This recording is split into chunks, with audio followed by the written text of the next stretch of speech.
Muito boa noite, nesta véspera de quarta-feira de cinzas, ainda no dia de Carnaval. É heróico estar aqui hoje para vocês, e agradeço a vossa presença. Vamos começar por recordar o âmbito do passo a passo, não é? Nós estamos a sonhar ir para o céu um dia, mais tarde, muito tarde, quando já formos muito velhinhas, e sabemos que temos um percurso, não é? Aqui na Terra, e que queremos ser muito felizes e que está nas nossas mãos também essa felicidade. Sabemos que só Deus é que pode ajudar-nos a transformar os nossos sonhos em realidade, mas precisa da conversão do nosso coração. E o passo a passo trata muito desta conversão. Eu vou recapitular as duas últimas sessões. Uma foi dada por mim sobre o terceiro mandamento, santificar os domingos e festas de guarda, e nós detivemos-nos bastante sobre a questão da missa semanal, não é? Se é rotina ou se é oxigênio, não é? E foi bonito também vermos esta contraposição entre a visão mais negativa e a visão mais positiva. Podemos encarar a missa como monótona, pouco importante, nada interessante, intelectualmente pouco exigente, emocionalmente pouco estimulante, mas podemos ver de outra forma também, pensar que se é monótona, o bater do coração também é monótono e dá-nos essa capacidade de viver. Se é nada interessante, intelectualmente pouco exigente, se calhar nós ainda não percebemos que é a missa que nos dá a vida, não é? E pensando que é o Espírito Santo que nos dá a vida e que pode nos estimular a perguntar o que é que eu venho aqui fazer, porque é que eu venho à missa, para quê, não é? E se não me atrai, se eu não me envolvo, se calhar é porque eu não ponho o meu amor e não trato com carinho também cada uma das partes da missa. E pensarmos um bocadinho nesta questão, não é? Vemos que há uma rotina própria, uma repetição cíclica do ano litúrgico, mas que de facto nos ajuda também a saborear cada momento, não é? Sabemos que há o tempo comum, agora amanhã começamos a quaresma, não é? O tempo pascal, depois outra vez o tempo comum com a Ascensão, o Pentecostes, a Santíssima Trindade, o Corpo de Deus, até ao Cristo Rei, depois voltamos ao Advento, o Natal e volta a rodar, não é? E a única razão válida para nós seguirmos Cristo é fazê-lo por amor. Também a única razão válida para nós irmos à missa é porque é uma correspondência ao seu amor infinito por cada uma de nós. E vemos essa missa como um oxigênio que irriga e que torna possível a vida da graça em nós, não é? Também vemos que contribui para a nossa santificação. Santificação na medida em que torna-nos santos, torna santos as pessoas que se relacionam connosco, não é? Porque temos mais Deus dentro de nós e participamos da santidade de Deus. Portanto, aqui também contrariarmos um bocadinho às vezes a visão que temos muito pobre da missa, não é? Que às vezes é um mero rito exterior ou um convencionalismo social, em que vamos à missa sem pensar muito bem porquê, mas isso pode ser que o nosso coração está pequenino, não é? E somos capazes de viver com muita rotina a maior doação de Deus aos homens, não é? Isso é o que nós queremos contrariar e também o passo a passo, a ideia foi um bocadinho ajudar-nos a pensar e a refletir e a voltar à missa com outra força e com o desejo de absorver toda a graça. Também pensei que podia ser útil ter alguns recursos para quem vai à missa com crianças, não é? E pensar que há alguns momentos-chave que podemos reter a atenção das crianças e depois também sossegar-nos, porque é impossível. Se nós não estamos atentos, também eles também não vão estar, não é? Portanto, pensarmos no sinal da cruz no início, não é? Em nome do Pai, do Filho e do Espírito Santo, o sinal da cruz no Evangelho, que é um movimento físico para eles também é estimulante. O peditório é sempre bom, eles ajudarem no peditório, se é possível, ou estarem atentos também e fomentar a generosidade. A consagração, que é um momento muito solene em que se consagra, há o milagre, não é? O corpo e o sangue de Cristo passam a estar presentes pela transformação do pão e do vinho no corpo e no sangue de Cristo. E é bom também que eles aprendam a estar em silêncio, a rezar, a falar com Jesus, que vai chegar ali ao altar. O momento da paz de Cristo, que também é uma confusão às vezes na missa, mas que é muito bom, que as crianças deem um beijinho ao pai, à mãe, aos tios, depois vão pela igreja inteira dar beijinhos a toda a gente, mas é bom, é saudável, é ótimo, ajuda a unir também. E o Pai Nosso, que é aquela oração que nós aprendemos desde pequeninos, não é? Desde os 3 anos que é possível rezar bem o Pai Nosso. Portanto, aqui também ajudá-los a rezar essa oração. Depois eu fiz aqui uns memory sticks, memory tips, que achei que a mim ajudaram-me imenso. Mentalmente, quando vou à missa, percorro outra vez estas ideias, não é? Estes 4 fins da missa: a adoração, a reparação, a petição e a gratidão, e momentos-chave onde nós podemos atualizar estes 4 fins da missa. Podemos atualizar em cada uma das semanas do mês, em cada momento, como quisermos, não é? Mas de facto ajuda-nos a contrariar às vezes essa rotina que nos leva a lidar com, às vezes, superficialidade, o maior dom de Deus à Igreja. Depois tivemos o Manel Magriço, o meu ilustre irmão mais velho, que aqui com os problemas técnicos, graças a Deus que era ele a falar, porque se fosse eu isto seria muito dramático, e conseguimos irritá-lo QB, depois ainda me ri imenso com ele no fim, mas pronto, foi um bocado chato aqui do ponto de vista técnico, mas não consegui melhor. De qualquer maneira, o Manel preparou profundamente este tema e estou-lhe profundamente agradecida, porque de facto nos deu também um enquadramento social e legislativo, não é? Da questão da justiça na sociedade, não é? Que é preciso que haja um terceiro independente que resolva os conflitos para que a vingança direta não seja aplicável, não é? E de facto, o facto de vivermos em sociedade requer essa justiça que preserva os deveres, os interesses individuais e os da sociedade. Mas esta bem-aventurança é muito mais do que isso, não é? O Manel ajudou-nos a fazer um paralelismo com a parábola do rico e do pobre Lázaro, com o discurso, o diálogo de Jesus com a samaritana, e no fundo também ajudou-nos a perceber que Jesus tem fome e sede, que nós correspondamos ao seu amor, não é? Fez-nos aqui um apelo à magnanimidade, que no fundo é essa resposta a uma inquietação de todos os que não se conformam com a realidade existente, não é? Todos nós procuramos o que é grande, a verdadeira justiça, o verdadeiro bem, e reside na nossa vontade, não é? E caracteriza-se também pela nossa generosidade. Todos temos fome de um mundo melhor, de colocar nas vidas um pouco mais de beleza. E sabemos que a ambição, os prazeres, o sucesso, o dinheiro não saciam a necessidade profunda que nós temos de atingir a grandeza para a qual fomos chamadas, não é? E Jesus dá-nos essas coordenadas, diz-nos que os justos são os santos, não é? E a fome e a sede de justiça são fome e sede de santidade, de vida eterna, não é?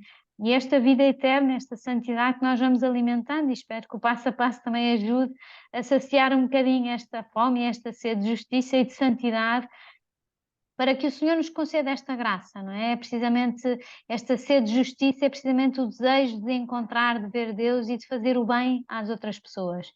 Também no fim terminamos com esse desejo de pedir ajuda à Nossa Senhora para estarmos sensíveis às necessidades das outras pessoas, não é?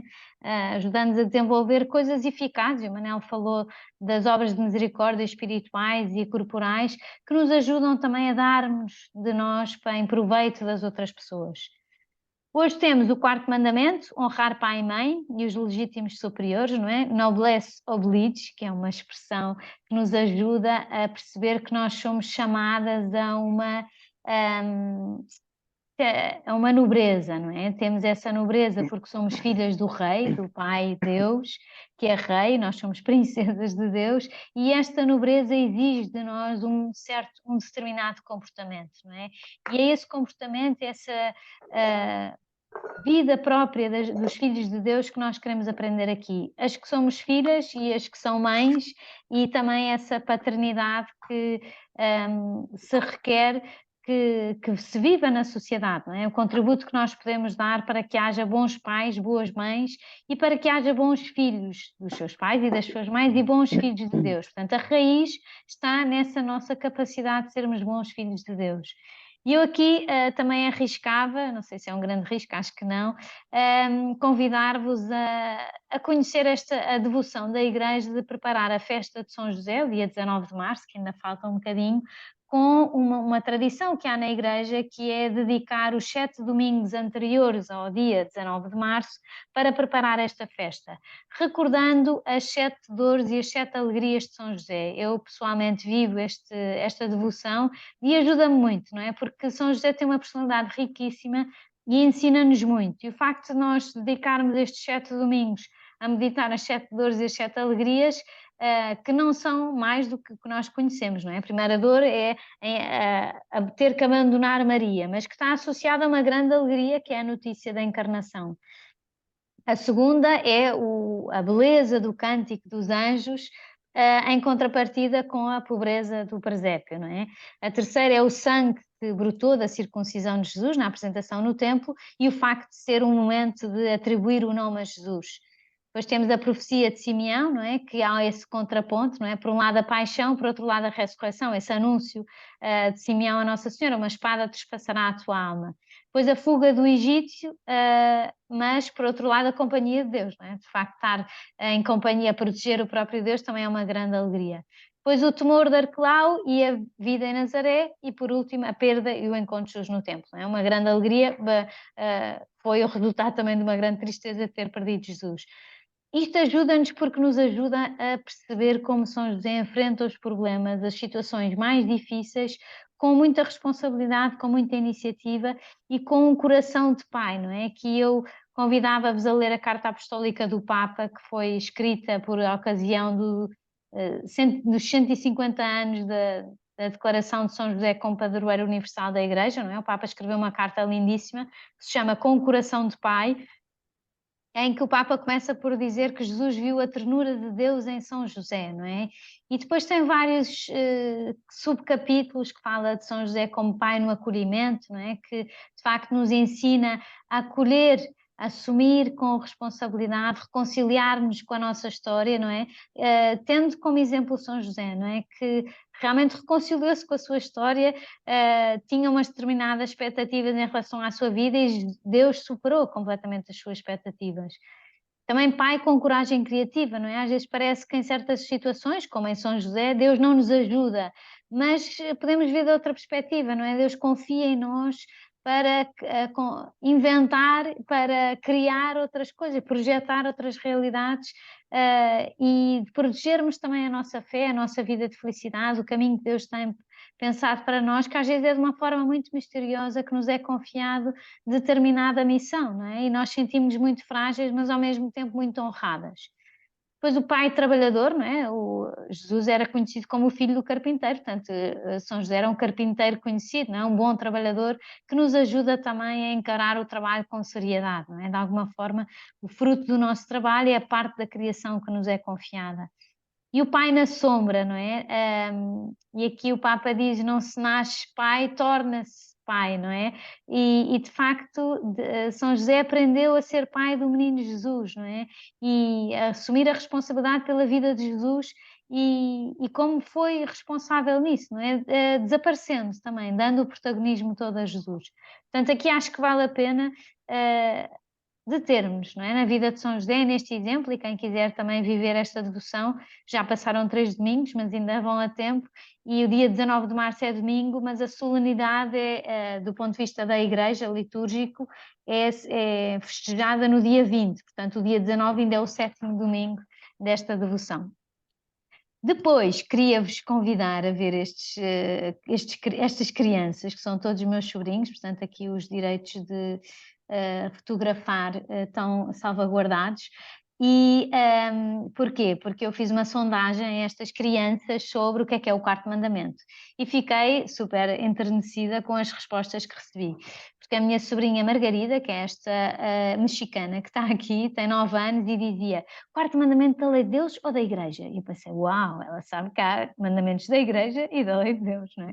Há 10 mandamentos da lei de Deus, que são os que nós estamos a percorrer aqui no passo a passo, e há 5 mandamentos da Igreja. E fiquei super orgulhosa da Margarida a perguntar. Mas pronto, depois lá respondeu, honrar pai e mãe e os legítimos superiores, e havia o Pedro, de 8 anos, que dizia: e honrar a Deus, e também a Deus, e também a Deus. Eu disse: Pedro, está bem, também é a Deus, só que honrar a Deus é no primeiro mandamento. E lá, está bem, então pronto, pode ser, já aceitou, não é? Depois o António, com 14 anos, dizia que era importante respeitar os pais e obedecer à primeira, que é coisa que ele nesta fase da adolescência não faz assim lindamente, mas fiquei também contente com esta resposta pronta, sabe qual é que é o objetivo, não é? E também gostei de ouvir o Vicente, o sobrinho também aqui da Diana, que está aqui connosco, que, afilhado da Diana, não é? Que dizia: eu sei quem é que são os pais são os que nos protegem. Eu achei aquilo maravilhoso e de facto é bonito ver como as crianças realmente confiam nos pais e confiam-lhes tudo e é o pilar da casa, não é? E também me lembrei de uma conversa que a minha irmã Rita me contou, que o Tomás, que tem 3 anos, esteve com ela e dizia: oh mãe, isto é sempre o mesmo. casa, escola, escola, casa, casa, missa, missa, casa. Portanto, é bom, ele também tem 3 cenários, não é? Escola, casa e missa, com 3 anos não é mau. Mas achei super ternurente também esta minha sondagem e perceber realmente que isto está na gênese de qualquer família, não é? Este respeito pelos pais e esta deferência de alguma forma, esta confiança nos pais. Mas há aqui um amor primeiro, não é? Como dizia o meu sobrinho Pedro, que de facto nos ajuda a situar o quarto mandamento nos 10 mandamentos da lei de Deus, não é?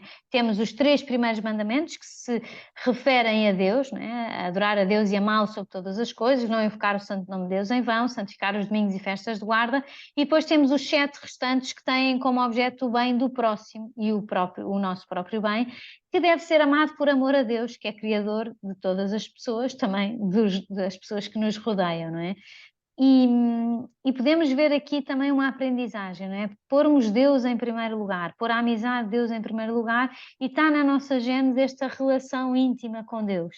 E eu aqui também me detinho em 2 ideias que li num livro que acabei de ler ontem, que é do Tolentino Mendonça, que eu sou fã, não é? Que se chama O Pequeno Caminho das Grandes Perguntas, e que é um livro que tem, cada página é sobre um tema. E há 2 temas que me fascinaram, embora o livro seja muito rico de conteúdo, e não quero ser redutora aqui na minha descrição, mas pensei que se podiam aplicar a este tema. Um tema é o da amizade, e o Tolentino, o cardeal Tolentino, com o devido respeito, diz que a amizade vem do latim amicitia, que vem da raiz mãe, e que, no fundo, a etimologia da amizade reenvia-nos para a memória da afeição primeira que estrutura a nossa existência. Eu achei isto fascinante. E isto está muito relacionado também com o tema do quarto mandamento. Por um lado, nós somos bons amigos se realmente temos essa noção da nossa afeição primeira que estruturou a nossa existência. Por um lado, a afeição com os nossos pais, mas no limite e por essência maior, isto mais estruturante ainda, a nossa afeição primeira, que é a afeição de Deus por cada um de nós, não é? E isto ajuda-nos a perceber que esta amizade dialoga com coisas muito profundas dentro de nós, não é? Faz-nos reviver o primeiro amor com que fomos amados. O primeiro amor de Deus por nós e o primeiro amor dos nossos pais por cada uma de nós. E dá-nos essa confiança de sermos o que somos e como somos, não é? E estimula-nos a progredir vida afora. E esta confiança na gênese da nossa existência, também nos dá um amor muito puro a Deus, aos nossos pais e dos pais aos filhos, não é? Não esperando nada em troca, não é? Isto é muito bonito também pensarmos nesta perspectiva, pelo menos eu gostei. E o outro tema, que parece que não tem nada a ver, mas que nos ajuda também a ganhar interioridade, é uma página que é sobre o deserto e que o cardeal Tolentino fala da ideia de que nós às vezes pensamos no deserto como um lugar, mas o deserto também pode ser um tempo, não é? O deserto pode acontecer no meio da cidade, entre os projetos habituais, no espaço da nossa casa. O indispensável é que nós nos disponhamos a experienciar um tempo diferente, recorrendo a ferramentas espirituais básicas, mas essenciais, não é? O silêncio, o recolhimento, e podemos ir recolhidas pela rua, em silêncio pela rua, a rezar pela rua. No fundo, o deserto é um tempo reconfigurado, não é? Em que nós estamos numa solidão orante, a falar com Deus, não é? E para isso é preciso um esvaziamento próprio e uma purificação interior, em que nós nos desprendemos de alguma forma desta poluição de palavras, de imagens, de desejos desencontrados que nos asfixia. E essa nudez que é própria do deserto inspira um distanciamento face à avidez, ao instinto de posse, ao sonambulismo, de alguma forma, de uma existência que é abandonada ao piloto automático, que muitas vezes é a nossa própria existência, não é? E o deserto faz-nos romper com esse consumismo e devolve-nos a nós mesmos. Não é? Portanto, aqui podemos perceber que podemos procurar estes momentos de deserto para aprofundarmos no amor de Deus por nós, irmos à gênese do amor em que fomos amadas como somos e não pelo que temos nem pelo que fazemos. E assim podemos olhar a vida com outra cor, não é? E amar as outras pessoas com outra profundidade também. E percebermos que realmente, nesse sentido, a dor pode fazer-se presente, não é? Não para estragar tudo, mas para mostrar também até que ponto a nossa relação com Deus é firme, é segura, é resistente à força de qualquer vai-vem. E ser filho de Deus e ser filho numa família é estar unida à vontade amorosa desse Pai, não é? Que não nos deve surpreender que muitas vezes isso implique sofrer, e para nós é normal, o sofrimento faz parte da vida. Mas esta atitude não anula as dificuldades, nem sequer nos garante que se opta pela melhor solução do ponto de vista humano, porque todos nos podemos enganar, não é? A força é perceber que é o Espírito Santo que nos guia e que para ele não há nenhum obstáculo que seja insuperável, nem nenhum caminho que não tenha retorno, não é? Nenhum engano no caminho que não se possa voltar ao caminho certo, não é? E assim nós estamos inseridos numa lógica que é a lógica de Deus, que tem muito mais dimensões do que o comprimento e a largura, não é? Porque de facto nos dá essa beleza, que é a beleza de Deus. Vemos realmente o nosso caminho de felicidade com os olhos de Deus, não é? E nós contribuímos como as crianças contribuem com as nossas poupanças, não é? Para o negócio da família, para a vida da família, com o nosso pequeno contributo, e pensando que esta é a família de Deus, não é? E o nosso contributo é fazermos o que está ao nosso alcance e deixarmos que Deus faça o resto, não é? Porque às vezes o obstáculo no nosso caminho de felicidade somos nós próprios. Depois deste preâmbulo, vemos aqui um pai, um filho super adormecido no colo do pai, porque está completamente abandonado e completamente confiante que é o melhor lugar, não é? E aqui no nosso sentido também de relação com Deus, onde nós aprendemos a ser bons filhos e boas filhas e boas mães, a melhor escola é o Espírito Santo, não é? Que nos ensina a viver como filhas, não é? E o pai de uma família aprende a viver como pai se escolhe superar o simples saber-se pai, não é? É preciso escolher viver como pai para assumir a beleza dessa relação. Não é dar por adquirida a relação filial que existe, não é? Não se contentar com essa relação, é preciso querer assumir essa relação. E para querer assumir essa relação, voltamos ao início, não é? Noblesse oblige. Esta nobreza obriga-nos, não é? A perceber que o facto de fazermos parte de uma família é maior do que esta visão que nós às vezes temos, não é? Esta lógica do isolamento tem que ser posta de lado para nós entrarmos na lógica da família, não é? Pensamos na família da Santíssima Trindade, não é? Que há essa filiação, o Pai, o Filho e o Espírito Santo, que são um só Deus, mas três pessoas, não é? E que se amam, e é esse amor que é o exemplo para cada uma de nós, não é? E até humanamente para nós é muito lógico entrarmos nessa comunidade que é uma família, não é? E que nos ajuda a multiplicar as alegrias e a dividir as tristezas, por exemplo. Há até um ditado africano que diz: se queres ir depressa vai sozinho, se queres chegar longe vai acompanhado. E numa família é muito assim, não é? A família dá-nos o olhar mais amplo, não é?